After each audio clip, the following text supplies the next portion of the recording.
Hey guys, welcome to another video. Today we're going to talk about a locked regulator. I've been getting this question a lot about how to deal with it, how to degas it, especially if you've added a tank onto it. Now on some of the newer models, we have put a degassing screw right here on the back side of the gauge housing, but in this case it doesn't have it, and most of them don't have it. So there is a secondary degassing port on the smaller air tube, but if you've put a bottle on like this model, it's obviously impossible. And on an old video with the old regulator, I demonstrated pushing a gauge out under pressure. But we're not going to have to do that today with the REPR regulator because it's a transverse regulator that sits to spite of pressure. So I'm going to teach you how to deal with it. What happens oftentimes is the way the regulator or the piston sits inside of the cup, the 5 by 1.5 O-ring splits in half, and what happens is the piston is no longer able to touch the check valve, and so what you'll get is the high pressure side is obviously got air in it, as I'll show you right now. It's just a little bit under 200 bar, but the low pressure side, or the plenum, does not. And so I will demonstrate that for you right now. You can see I can open this and no air comes out, and I can even show you that I can even unscrew this and it's loose.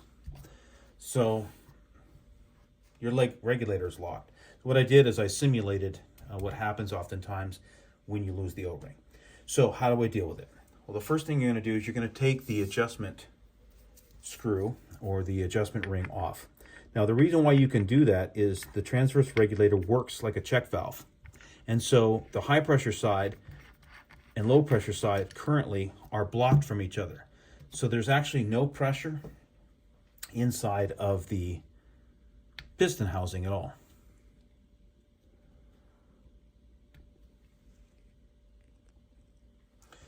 So what we're going to do is take a little tool and pull the entire piston out, and I'll show you what it looks like. So what I did is I put another O-ring right here, but oftentimes what happens is it looks just like this, and that is the 5 by 1.5 O-ring splits in two because it sits inside this cup right here, and so it pushes the outer part of the O-ring out, and so this essentially works and blocks this needle from touching that ball. The ball is popped up right now, blocking the high pressure side. So as you can see, I have taken this out. It's still under pressure. It's perfectly safe. But please do not take the brass cup out under any circumstance. Do not attempt to do it. Do not move it under pressure. Okay, so what I'm going to do is I'm just going to take the O-ring that I put in. This is the wrong size O-ring. And just FYI, when you guys go to put these back in, there is only one O-ring. I know it's going to look like two. It'll look like this, but I promise, just like in my other video, there is only one O-ring. I cannot repeat that enough.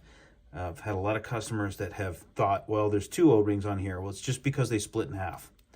So we're just going to make sure our Belvedere washer stacks look like that. Remember, these go back like little clams, little C's. And we can put this inside our housing here. Okay.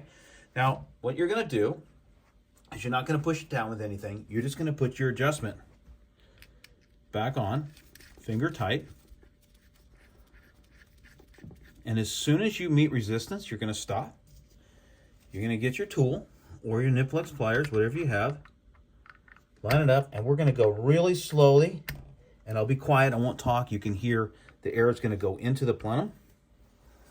Let me just adjust this so it's straight, because it's a one-time deal here. Once I put air into it, I have to degas it to get it out. Okay, so we're just going to go slowly, and you're going to hear the air start to enter the plenum.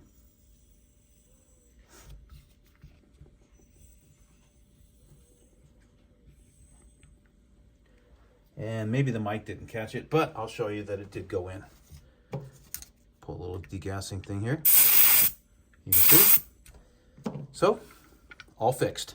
So now you can just set your speed, or if you have a gauge on the back, we can reset your regulator, and everything's going to be fine. Remember, we're going to go up and down really slowly on the adjustment screw, but that's basically how you deal with a locked regulator. Just to recap, the check valve is locked closed because the O-ring is split in two and it's not allowing the piston to move down and touch the ball. So we're just going to take the adjustment ring out, pull the entire piston out, replace the O-ring with a single and I repeat this a bunch of times right there, a single 5 by 1.5 O-ring onto the piston.